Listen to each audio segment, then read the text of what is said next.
అందరికీ praise lord. దేవుని నామానికి మహిమ కలుగును గాక. మీరందరూ బాగున్నారు కదా? మీరు పెడుతున్న ప్రతి ప్రార్థన రిక్వెస్ట్‌కి అనేది మేము ప్రార్థన చేస్తా ఉన్నాం. మా ఆశ అంతా ఒకటే. ఎక్కడైతే మీరు తృణీకరించబడ్డారో, ఎక్కడైతే వెలివేయబడ్డారో, ఎక్కడైతే గుండెలు పగిలెగిచ్చారో అదే స్థలాల్లో నా ప్రభు మీ అందరిని హెచ్చించబోతున్నారు. విశ్వాసంతో ప్రార్థన చేయండి. ఘనమైన విజయాలు ఖచ్చితంగా నా ప్రభు మీ అందరికీ అనుగ్రహిస్తారు. God bless you all.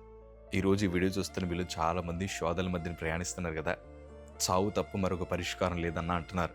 కొంతమంది ఏమంటున్నారంటే, ఈ గ్రామంలో ఈ పట్టణాల్లో మాకు అవమానం జరిగింది, ఈ కుటుంబాలలో అవమానం జరిగింది, ఉద్యోగ ప్రాంతంలో అవమానం జరిగింది, అక్కడి నుంచి మేము వెళ్ళిపోవాలనుకుంటున్నాం, ఇల్లు ఖాళీ చేసి వెళ్ళిపోవాలనుకుంటున్నాం, పనిని వదిలేసి వెళ్ళిపోవాలనుకుంటున్నాం, ఇంకా మేము భరించలేము, అంతా చేదాటిపోయిందని చాలామంది కలవరాల మధ్యన ప్రయాణిస్తున్నారు.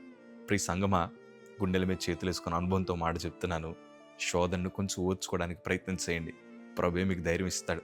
అన్నా, మీకు అర్థం కావట్లేదన్నా, మేము భరించలేకపోతున్నాం, తిండి తిని చాలా సంవత్సరాలు అయిపోయింది, కంటి నిండా నిద్ర నుండి చాలా సంవత్సరాలు అయిపోయింది, ఇల్లు కట్టుకున్నాం కానీ ఇంట్లో మనశ్శాంతి లేదు, కుటుంబం ఎలాగైతే ఉండాలని అనుకున్నామో ఆ రీతిలో ఈరోజు మా కుటుంబాలు లేవు, ఆరోగ్యాలు ఎలా అయితే ఉండాలనుకున్నామో ఆరోగ్యాలు మాకు ఇప్పుడు అట్లా లేవు, మనశ్శాంతి లేదు, మానసిక ఒత్తిడి ఎక్కువైపోయింది.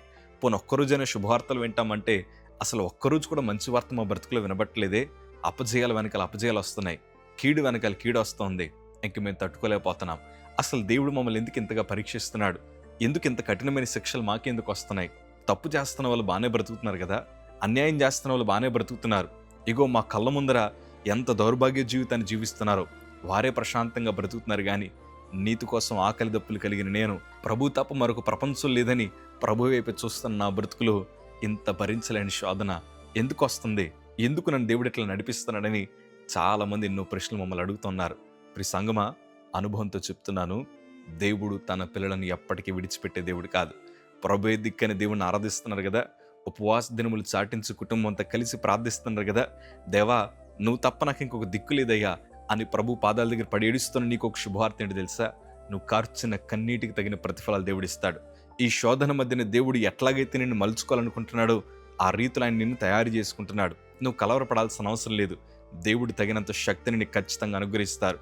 ఈరోజు ఒక అన్నగా, ఒక దైవజనుడిగా, ఒక కొడుగ్గా, ఒక తమ్ముడిగా మీతో ఒక మాట పంచుకుంటాను. నువ్వు నేను ఆరాధిస్తున్న దేవుడు అన్యాయం చేసే దేవుడు ఎంత మాత్రం కాదు. అందుకే చెప్తున్నాడు కదా, కొంచెం ఓర్చుకోండి, చాలు, కొంచెం ఓర్చుకోండి. మేము కూడా కొన్ని శోధనల మధ్యన ప్రయాణిస్తున్నప్పుడు పరిష్కారం కోసం వెతికిన వారమే. దేవుని మహాకృప పరిష్కారం ప్రభు సన్నిధిలో దొరికింది. అందుకే ఎక్కడికి వెళ్ళినా సాక్షుల్ని మాట చెప్తాను, క్యాన్సర్కి దేవుడే ఆన్సర్ అని. ప్రియ సంగమా, ఎన్నో భయంకరమైన పరిస్థితుల మధ్యన ప్రయాణించాం, కానీ దేవుడు తన పిల్లలను ఎంత మాత్రము చేయి విడిచిపెట్టేవాడు కాదు. ఈరోజు దేవుని వాక్యంలో చాలా అద్భుతంగా రాయబడిన మాట. కొరింథీయులకు రాసిన మొదటి పత్రిక 10వ అధ్యాయము 13వ మాట చదవగలిగితే, సాధారణంగా మనుషులకు కలుగు శోధన తప్ప మరి ఏది మీకు సంభవింపలేదు. దేవుడు నమ్మదగినవాడు, మీరు సహింపగలిగినంత కంటే ఎక్కువగా ఆయన మిమ్మల్ని శోధింపబడనీయడు. అంతేకాదు, సహింపగలుగుటకు ఆయన శోధనతో కూడా తప్పించుకునే మార్గములను కలుగు చేయను. ఈరోజు తప్పించుకునే మార్గములను నా ప్రభు మీకు అనుగ్రహించును గాక. తప్పించుకునే మార్గాలు మనకు కనిపించట్లేదు, శోధనని జయించడానికి మార్గాలు మనకు కనిపించట్లేదు. ఎటు చూసినా అన్ని ద్వారాలు మూయబడ్డాయి. ప్రియ సంగమా, ఒక గొప్ప విషయం చెప్పనా? అన్ని ద్వారాలు మూయబడినప్పుడే అసలైన ద్వారమైన దేవుని ద్వారాలు తెరబడతాయి. అందరూ మనల్ని విడిచిపెట్టినప్పుడే దేవుడు మనకు మరింత దగ్గర అవుతాడు. ఈ శోధన, ఈ కీడు, ఈ అపజయాలన్నీ కూడా మనల్ని సాక్షిగా మార్చడానికే, శిక్ష కాదు. కొంతమంది ఈ పరీక్షను శిక్షగా భావిస్తారు, దేవునికి దూరం అయిపోతారు, ప్రార్థనకు దూరం అయిపోతారు. కానీ దేవుని హృదయం ఎట్లా ఉందో తెలుసా? ఈ శోధన నుంచి తప్పించుకోవడానికి కూడా మార్గం ఆయనే చూపిస్తారు. అంటే దాని అర్థం ఏంటి తెలుసా? మిమ్మల్ని విడిచిపెట్టలేదు, మీ కన్నీటిని నేను చూస్తున్నాను. అందరూ మీకు దూరం అయిపోతున్నట్లు మీకు కనిపించవచ్చు, కానీ నేను మీకు దగ్గర అవుతానన్న సంగతి మీరు మర్చిపోకండి. మీ పక్షాన నేనున్నాను, మీ శోధన జయించడానికి నేను మీకు శక్తినిస్తానని స్పష్టంగా ప్రభు మనతో మాట్లాడుతున్నారు. ఈరోజు శోధనలో ప్రయాణిస్తున్న నీకు దేవుడు నూతన మార్గాలు దేవుడు ఏర్పాటు చేయబోతున్నాడు. కొన్ని సందర్భాల్లో మన పరిస్థితులు ఎట్లా ఉంటాయంటే, ఇంకా రేపటితో మన బ్రతికైపోయింది, రేపటితో మన జీవితాలు ఇంక రోడ్డు మీదకి వచ్చేయాలి, డాక్టర్లు చేతులు ఎత్తేసారు, లేకపోతే వ్యాపారం అంతా కూలిపోతున్నాం, కుటుంబాలు నష్టపోతున్నాయి, వైవాహిక జీవితం కొప్పుకూలిపోతుంది, పిల్లల బ్రతుకులు పాడైపోతున్నాయి. ఈ శోధన నాకెందుకు వచ్చింది? నా ప్రార్థనకి జవాబు రాదా? నా ఉపవాస దినములకు ఫలితం లేదా? ఎంతో కాలముగా ప్రభు సంద కనిపెడుతున్నాను, నాకు దేవుని దగ్గర నుంచి జవాబు రాదా? ఎందుకు ప్రభు ఇంత కఠినమైన శిక్ష అని ప్రార్థిస్తాను నీతో ఈరోజు ప్రభు మాట్లాడుతున్నాడు. అది శిక్ష కాదు, అదొక పరీక్ష. దేవుడు కొన్ని పరిస్థితుల మధ్య మనల్ని నడిపించడం గల కారణం ఏంటో తెలుసా? ఆ శోధననే రేపు మనకు ఆశీర్వాదంగా మారుస్తాడు. ఈరోజు నేను సాక్షిగా ఎందుకు మార్చబడ్డాను, ఈరోజు నేను దైవజనుడిగా ఎందుకు మార్చబడ్డాను, ఆయన కఠినంగా శిక్షించాడు, కొన్ని పరిస్థితుల మధ్య దేవుడు నడిపించాడు, కానీ ఈరోజు వాటన్నిటినీ దేవుడు మా ఆశీర్వాదాలకు పునాదులుగా మార్చాడు. అందుకే మా తల్లి ఎప్పుడు అంటది, ప్రభు నిన్ను తన్నితే తన్నడిగానయ్యా, ఎగిరెగిరి బూరుల గంపలో పడ్డావు.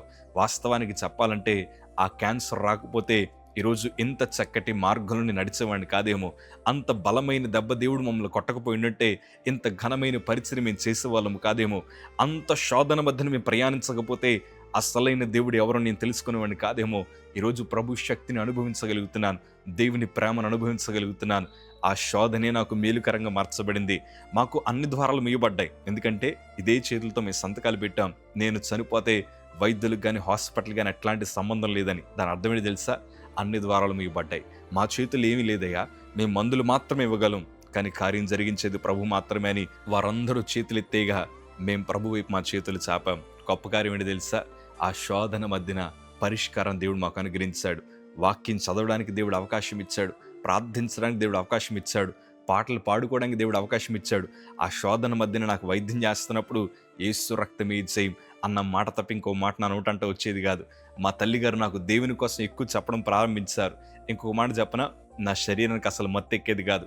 40 సెంటీమీటర్ల పైప్ లైను ఈ చేతిలోంచి ఎక్కిస్తున్నప్పుడు ఇక్కడ ఎముకల మధ్య నిరుక్కుపోయింది. భరించలేనంత బాధ, బ్లీడింగ్ అసలు అట్లా విపరీతంగా అవుతూ ఉండేది. మరలా ఈ చేతికి ఎక్కించారు, నాకు ఇంకా ఈ మెడ దగ్గర నరాలు లావుగానే ఉంటాయి. ఇవన్నీ ఎక్కిస్తున్నప్పుడు రక్తం అట్లా బయటకు వస్తూ ఉంటే నేను ప్రభు దగ్గర ఒకటే ప్రార్థన చేశాను, ప్రభా ఈ చిన్న నొప్పికి నేను భరించలేకపోతానని, ఈ చిన్న గాయాలకి నేను భరించలేకపోతానని, అసలు అన్ని దెబ్బలు నా కోసం ఎట్లా పొందేవయ్యా, నువ్వు నన్ను ఎంతగా ప్రేమించావు ప్రభా అని ఆ కీడు మధ్యన ప్రభువును గణపరచడం ప్రారంభించాను.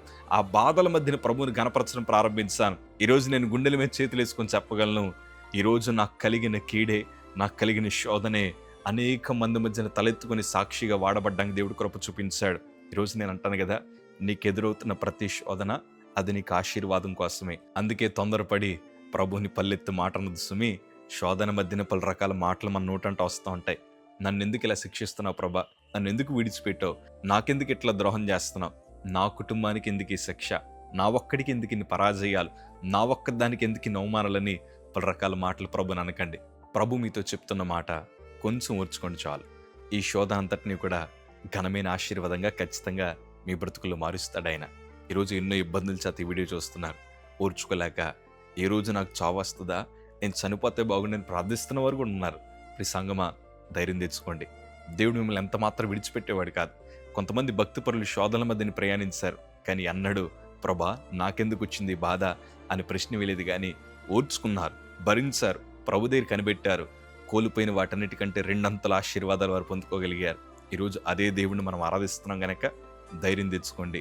ఈరోజు నేను అనుభవంతో చెప్తున్నాను కదా, ప్రభు తన పిల్లలను చాలా ప్రేమిస్తున్నాడు, మిమ్మల్ని చాలా అద్భుతంగా ప్రేమిస్తున్నాడు.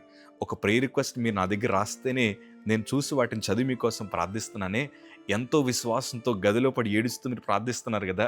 మిమ్మల్ని కన్న తండ్రి అయిన నజరేయుడైన యేసు ప్రభుల వారు మీ ప్రార్థన వినలేదనుకుంటున్నారా? మీ ప్రార్థనకి జవాబు ఇంకా తయారు చేయలేదనుకుంటున్నారా? ముందుగానే ఆయన మీ పక్షాన ఉన్నాడు, మీతో ఉన్నాడు, మీకు ధైర్యం చెప్తున్నాడు. ఆయన ప్రతిరోజు ప్రభు మీతో మాట్లాడుతుంటే అర్థమేంటి తెలుసా?